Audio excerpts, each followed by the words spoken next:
Boa tarde, mais um componente, né? Prática curricular na área de didática, onde não fora proposta uma charge, onde uma professora chega em sala de aula dizendo que vai ensinar, ou que os alunos vão estudar duas regiões brasileiras. Os alunos eufóricos entendem que vão poder falar a respeito de sua região, né? De onde eles vieram, suas peculiaridades, porém a professora diz que não há tempo para bobagens e que era para eles abrirem os seus livros na página 45. O que me faz lembrar de um professor que eu tive, professor de história, professor Valdir, onde eu mesmo colocava as matérias de uma maneira muito diferente dessa professora. Ele fazia como que uma roda, a gente se assentava ali, junto às cadeiras, ele trazia um texto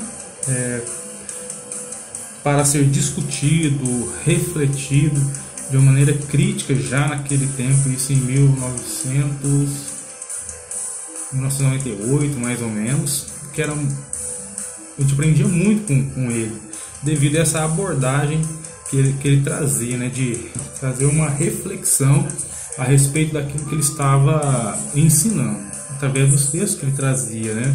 A gente discutia, falava, colocava a nossa opinião, e com isso a gente aprendia muito. Totalmente o contrário desta professora, né? Se fosse colocar os dois juntos, eu diria que a professora da charge propunha um monólogo, enquanto o professor Valdir, né, lá no ensino fundamental, colocava um diálogo. E dentro daqui da minha experiência, eu entendo que aquilo que o professor Valdir propunha, que era um diálogo, trazia maiores resultados do que um próprio monólogo.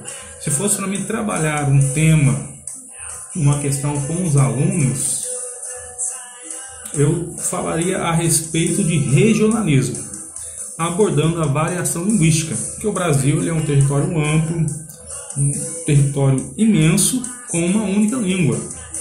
Bem sabemos disso, né? Com uma grande diversidade, seja nos hábitos culturais, religiosos, políticos e artísticos. E a influência de várias outras culturas deixou principalmente na língua, na fala, nas nossas expressões, as que acentuam, né, as nossas expressões, uma riqueza no nosso vocabulário, na nossa pronúncia. Entre as marcas deixadas por outras culturas, outros idiomas, na formação do português brasileiro estão a língua indígena, a africana e a europeia. Quando eu falo europeia, estou falando da Itália e também o francês, né? Também tem o alemão lá para o lado do sul do país, né? Entre as marcas deixadas por esses outros idiomas na formação do português brasileiro, né? Deixaram muitas marcas.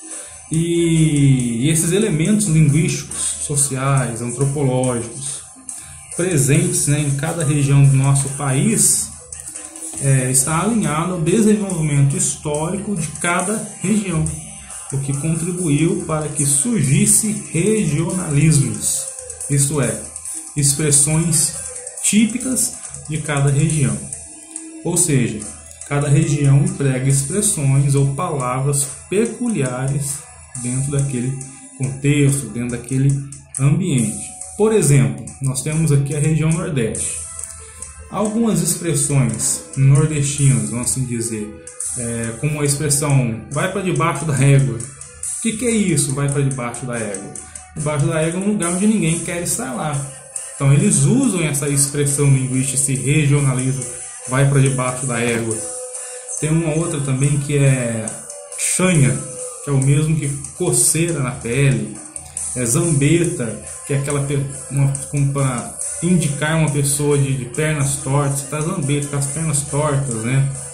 Na região sul também temos outros tipos de regionalismo, como alçar a perna. Fulano, você alçou a perna, ou seja, você montou em um cavalo. Tem um outro também que é o Campo Santo. Vou ao Campo Santo. O que é isso? Estou indo ao cemitério, é um regionalismo. O embreter-se, que é o mesmo que meter-se em apuros. Temos também a região norte brasileiro, onde alguém pode ser chamado de Zé Ruela. O que é isso, Zé Ruela? Zé Ruela é aquela pessoa tola, aquela pessoa boba. Também aquele rapaz ele é muito miudinho, ou seja, ele é muito pequeno.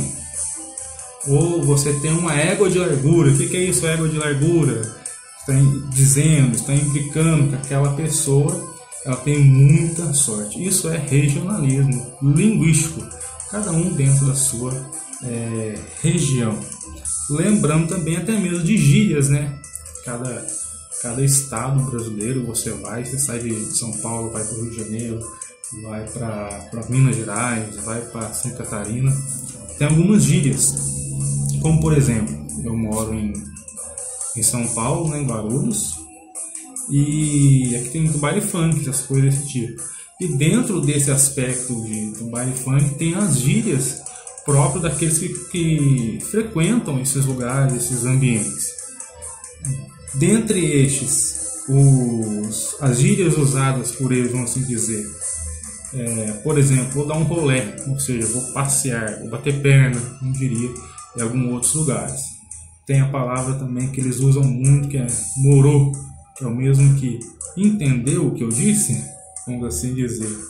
Também tem aquela pessoa que é bucha, ou seja, uma pessoa inconveniente. Puxa, aquela pessoa muito inconveniente. Eles usam a expressão linguística, nossa, aquela pessoa é uma bucha. Como também tem o causeiro, né, que é aquela pessoa que mente demais.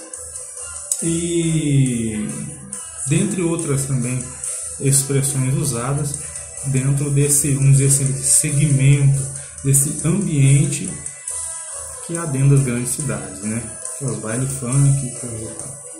Ou seja, se você quer compreender um espaço em meio pelo qual um grupo de pessoas convive, uma das formas de você compreender esse espaço é compreender as suas variações linguísticas, ou seja, o seu regionalismo.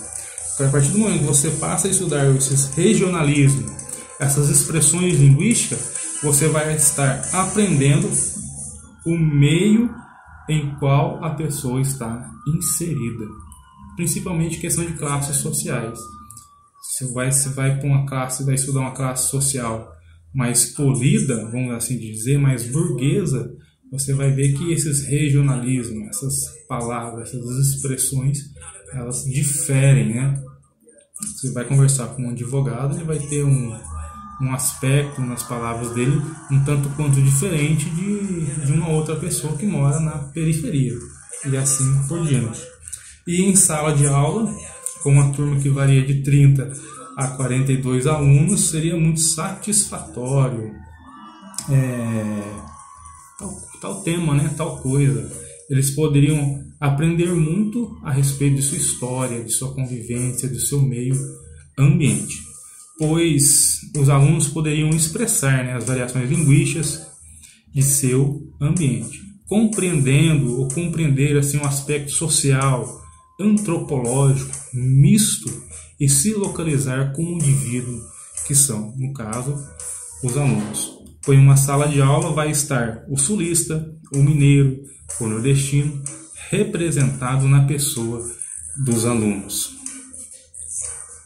E no que diz respeito ao professor, ele precisa estar atento a isso, para exercer sua aula com dinamismo, ética, propondo uma aula com diálogo, fazendo com que o aluno seja inserido no ambiente de aprendizagem, tornando o aluno um colaborador da construção do saber, contribuindo assim para uma formação crítica do aluno, incentivando a tomada de decisão do aluno de maneira crítica, reflexiva, promovendo atividades em grupo, conectando diferentes ideias, inspirando a criatividade, promovendo o brainstorming, ou seja, a tempestade de ideias, onde o aluno vai ser levado a refletir e a ter um pensamento crítico a respeito daquilo que está sendo falado, daquilo que está sendo proposto,